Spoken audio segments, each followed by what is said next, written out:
My name's Paul Stern. I taught for around 40 years at a small liberal arts college called Ursinus, Ursinus, right outside of Philadelphia.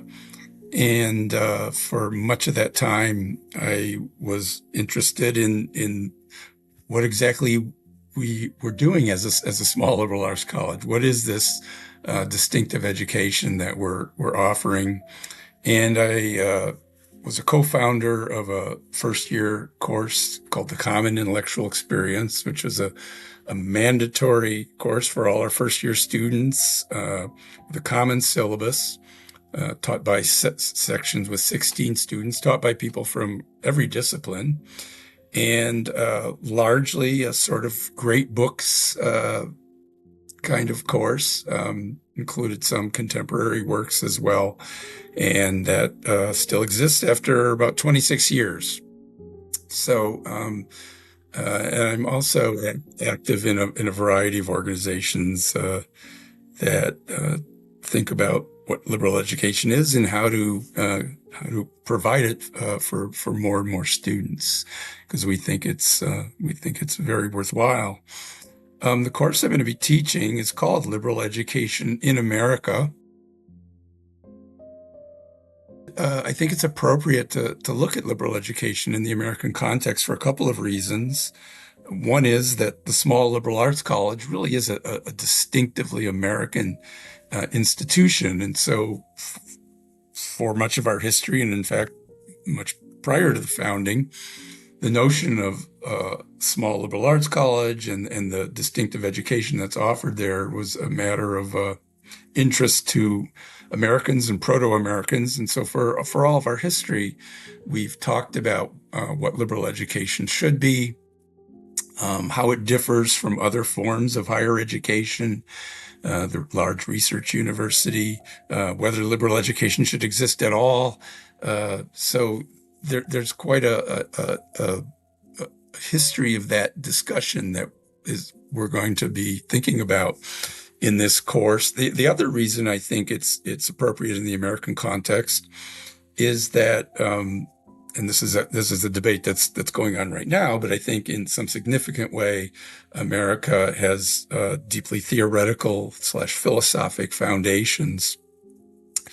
And certainly that was Jefferson's view, and Jefferson's view was that the modern science of which he and other founders were a proponent went hand in hand with liberal political principles. You know, in his famous letter to Waitman, where the light of science is opening everyone's eyes to abbreviate to human equality. So. As a theoretical nation, we our citizenship has this an aspect to it that one might not find in other nations, which is that we're called upon to understand some theoretical principles, and it can't help but be the case that as theoretical principles, they're much affected by changes in philosophic understandings, and those are dealt with in a liberal education. So, what we're going to do, the way we're going to approach it, is begin with a session on the origins of liberal education in Plato's Republic. We'll read an excerpt of Plato's Republic and an excerpt from Aristotle's Politics. And from those, you really get the purposes, or the original purposes, of that education. The original purpose is conveyed in and through the Platonic dialogues, in which Socrates is trying to figure out, use his reason to discern what exactly is the best way of life. And that question, I think, remains the sovereign question of liberal education. He discovers that the best way of life is the philosophic life, to pursue knowledge for its own sake. What we'll see in Aristotle is, because Aristotle and any reader of the Platonic dialogues knows that Socrates' incessant question not only annoys and irritates everybody, but gets him in some hot water, because that questioning is regarded as subversive because it's asking people to defend their most cherished beliefs. So Aristotle makes an argument trying to show that, in fact, this kind of pursuit, this kind of education, in fact, can be quite beneficial to the political community itself in developing the kinds of leaders that every healthy political community desires, leaders who can control their passions by the reason, leaders who can look to the long term instead of acting on their immediate impulse, leaders that can think about something beyond their own self-interest and think about the good of the whole community. So that too becomes a purpose of liberal education, namely an education for self-governing individuals. So those purposes carry forward into the American discussion. We're then going to look at how that discussion occurs at or near the founding.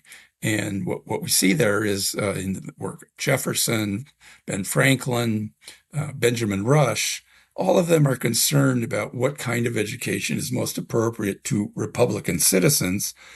But Jefferson is at least as interested in education that will enable this new, he hopes, developing country to produce scientists and the kind of people who will lead that technological advance, as is Franklin. Rush, on the other hand, much more concerned with the moral character of the Republican citizen, and so much more than Jefferson, certainly emphasizing the Christian component of this education. As far as the question of the more general question, and perhaps the most profound question, well, how exactly should a human live?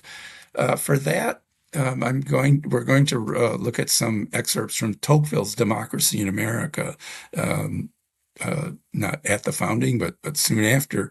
His concern that this nation that seems so devoted to the pursuit of material well-being, that the individuals living in that nation that their humanity might be truncated, might be diminished by that pursuit. And so he recommends an education that conveys what he calls a taste for the infinite and an appreciation of greatness. Then we'll go into the 19th century, where higher education in America is emulating the German model. We're a growing, prosperous nation, that prosperity based on technological development. And we see in the German model of the research university with its multiple disciplines, its specialization. We see in that the kind of education that we need to keep growing and keep developing our economy. That there very much still is liberal education there, but the proponents of it tend to sound quite apologetic and tend to sound like representatives of a hidebound traditional education in their advocacy of study of Greek and Latin in the face of these new developments.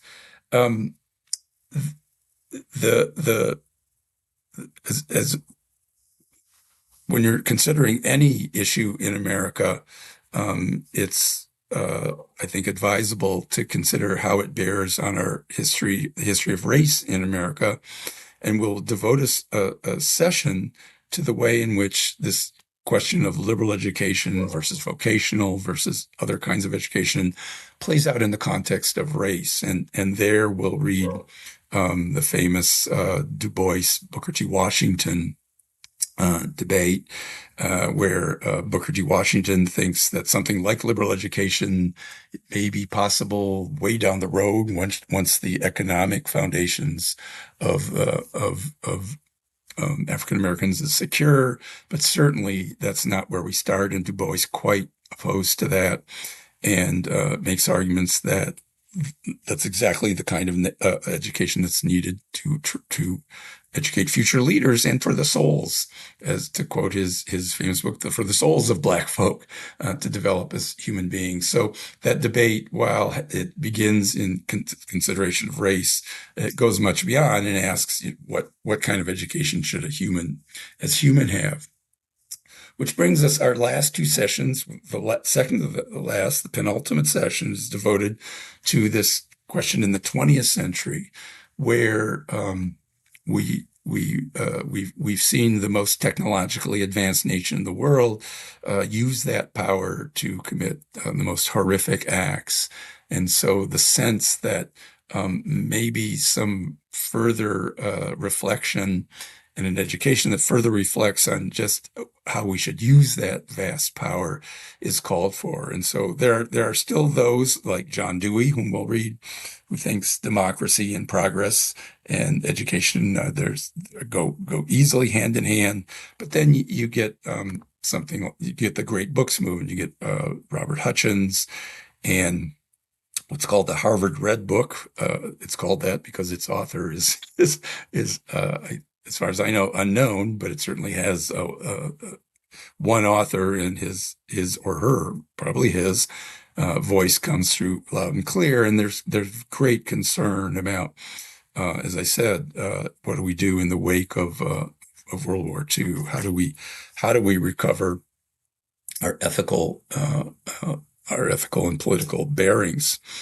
And finally, we end with considerations that arose in the later part of the 20th century, sometimes referred to as the culture wars, which are not only still raging, but seem more widespread and more profoundly bearing on our politics than ever. And here we'll face one of the two deepest challenges to this kind of education. The earlier challenge is raised by another document that we'll read early on by Descartes in his Discourse and Method, which thinks that the time spent trying to discern the best way of life is a waste of time because one never gets anywhere. And he has several millennia before him as proof of that the philosophers are still going around in circles. And so he recommends that knowledge be made practical, and America is in many ways a product of that. But a deeper challenge to liberal education, not only that it's useless and that we know very well what's good, which is a long, comfortable life, but the deeper challenge is the challenge as to whether its central task, using reason to discern the truth about how best to live, is futile. Because there's nothing about humanity that endures. There's no object for this inquiry. And our last documents, we'll read Alan Bloom and Leo Strauss and Richard Rorty, deal with what's usually called that postmodern challenge to liberal education. Well, I don't think they need to check anything at the door. I want them to bring their beliefs into the class. Every one of us has our normative lenses that we acquire in and through our families and communities. And I think this kind of education asks, first of all, to become aware of those lenses, to become aware of what exactly are the beliefs that shape my decisions. And for many people, that itself is an important step on the way to what I hope is one of the outcomes of this education, is taking possession of your life, self-government, making decisions on the basis of views that you know, understand, and can defend. So bring those beliefs in the classroom. But I do ask that people be ready to uh, look at them critically. That's what the conversation is about, and that's why we do this in and through conversation. Um, it's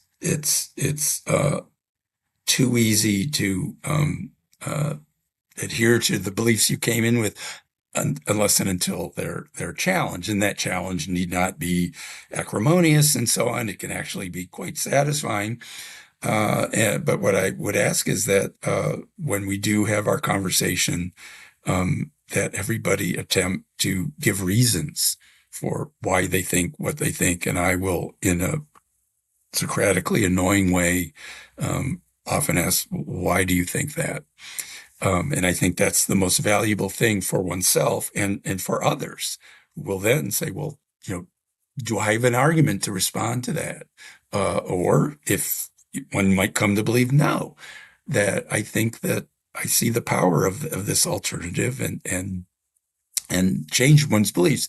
The important thing is to be as clear as possible with respect to why you say and do what you say and do, and to be able to say why it's good that you are guided by these principles. So that's what I hope students are willing to do. I mean, as you know, there's many ways to approach this. The way one way that I think is useful, and again, especially in the American context, is to think of liberal not in the sense liberal and conservative, but in a more general sense of liberating of freedom and freedom as self-government. So it's an education, as I was indicating before, an education that enables you to be self-governing, and you're not really self-governing. Um, my view, you're not really self-governing if you're making your decisions on the basis of whim, on the basis of impulse, on the basis of beliefs that you've never really tested or tried to understand or asked whether they're true or not. Uh, you're enslaved is too strong a word, perhaps, but you're shackled to the extent that you're operating on the basis of views that someone else gave you. So this kind of education is an opportunity to use this phrase again, which I think is apt, to take possession of your life, right? To take your life seriously in the sense that I want to be in charge of my own life, and I want to be in charge of it on the basis of defensible, rationally defensible principles. When we read these texts, um, we're we're not learning about the various texts that we're reading. We're not memorizing their views. We're not, adopting their beliefs unthinkingly for ourselves. We're trying to learn from them, which is to say, okay, here's an interesting argument. Here's an argument that perhaps goes further, deeper than I could go on my own.